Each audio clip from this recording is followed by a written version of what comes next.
जय श्री कृष्ण। अनंत चतुर्दशी के व्रत का शास्त्रों में बहुत ही खास महत्व बताया गया है। अनंत चतुर्दशी पर भगवान विष्णु के अनंत स्वरूप की पूजा होती है और हाथ में 14 गांठों वाला अनंत सूत्र बांधा जाता है। ऐसा माना जाता है, ऐसा करने से माँ लक्ष्मी और भगवान विष्णु अति प्रसन्न होते हैं। अनंत चतुर्दशी का व्रत बिना व्रत कथा के पूरा नहीं माना जाता है। तो आइए हम भी पाठ करें अनंत चतुर्दशी व्रत कथा का।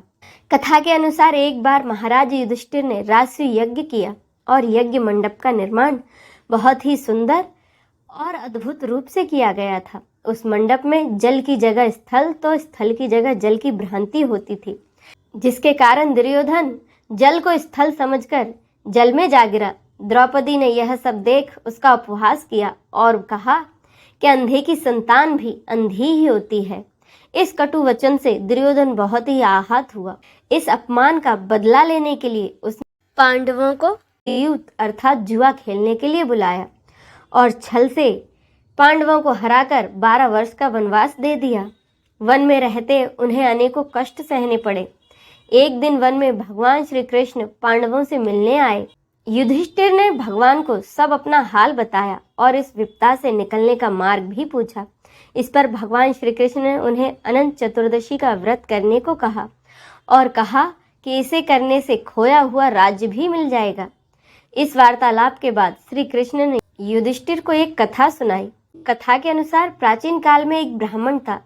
उसकी एक कन्या थी जिसका नाम सुशीला था। जब वह कन्या बड़ी हुई तो उसका विवाह कौंडिन्य ऋषि से कर दिया गया। विवाह के बाद कौंडिन्य ऋषि अपने आश्रम की ओर चल दिए।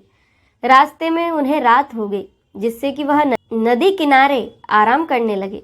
वह नदी किनारे बहुत सी स्त्रियां अनंत चतुर्दशी का व्रत कर रही थी। सुशीला ने जब उनसे पूछा तो उन्होंने अनंत व्रत का महत्व बता दिया। सुशीला ने वही व्रत का अनुष्ठान कर 14 गांठों वाला डोरा अपने हाथ में बांध लिया। फिर वह अपने पति के पास आ गई। कौंडिन्य ऋषि ने सुशीला के हाथ में बंधे डोरे के बारे में पूछा तो सुशीला ने सारी बात बता दी। कौंडिन्य ऋषि सुशीला की बात से अप्रसन्न हो गए और उसके हाथ में बंधे डोरे को भी आग में डाल दिया। इससे अनंत भगवान का अपमान हुआ, जिसके परिणाम स्वरूप कौंडिन्य ऋषि की सारी संपत्ति नष्ट हो गई। जब कौंडिन्य ऋषि ने सुशीला से पूछा कि हम पे ये विपत्ति आखिरकार क्यों आई है, तब सुशीला ने इसका कारण अनंत भगवान का अनंत डोरा आग में जलाना बताया। पश्चाताप की अग्नि में जलते हुए कौंडिन्य ऋषि अनंत भगवान की खोज में वन की ओर चल दिए और भटकते भटकते निराश होकर गिर पड़े और वहीं पर बेहोश हो गए। भगवान अनंत ने उन्हें दर्शन देते हुए कहा कि मेरे अपमान के कारण ही तुम्हारी यह दशा हुई और ये सब विपत्तियां आई, लेकिन तुम्हारे पश्चाताप से मैं अब बहुत प्रसन्न हूँ। अब तुम अपने आश्रम में जाओ और 14 वर्षों तक विधि विधान से मेरा यह व्रत करो। इससे तुम्हारे सारे कष्ट दूर हो जाएंगे। कौंडिन्य ऋषि ने भगवान द्वारा बताए गए विधि विधान से वह व्रत किया और परिणाम स्वरूप उनके सभी कष्ट दूर हो गए और उन्हें अंत में मोक्ष की प्राप्ति हुई। श्री कृष्ण की आज्ञा से युधिष्ठिर ने भी परिवार सहित अनंत भगवान का व्रत किया, जिससे कि पांडवों को महाभारत युद्ध में जीत मिली और उनका खोया हुआ राजपाट भी उन्हें वापस मिल गया। बोलिए श्री कृष्ण की जय।